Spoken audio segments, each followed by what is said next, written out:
Salam əziz müəllimlər, hər birinizi xoş gördük. Bugün biz sizinlə 3-cü mərhələmiz olan konkret əməl mərhələsindən danışacağıq.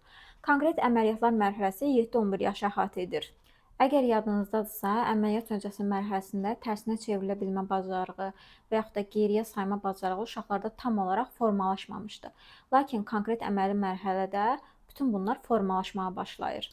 Həmçinin burada egosentrizm azalması baş verir. Yəni mən mərkəzçilik artıq getdikcə zəifləyir. Uşaq artıq anlayır ki, hər hadisənin səbəbi o deyil.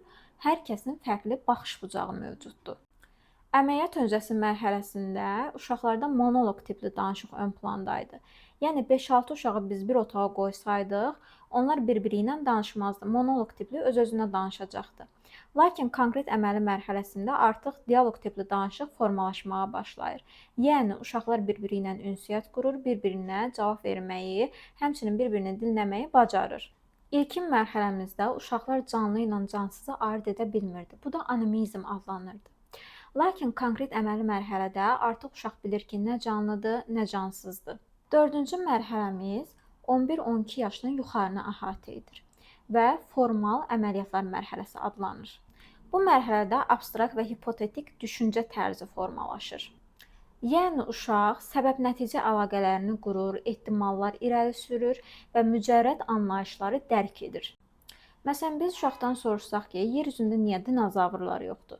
Uşaq artıq bunu rahat bir şəkildə izah eləməyə bacaracaq. Şagirdlər artıq iqlim dəyişikliyini, xəstəlikləri, atalar sözlərinin məcazi mənalarını dərk edir və bunlara məntiqi şəkildə və yaxud da qeyd etdiyim kimi izah verir. Yaxşı, bəs yetkin egosentrizm nədir? Yetkin egosentrizmin əməliyyat öncəsi egosentrizmdən fərqi ondan ibarətdir ki, burada artıq uşaq anlayır ki, hər kəs onun kimi düşünmür və hər bir insanın fərqli baxış bucağı var.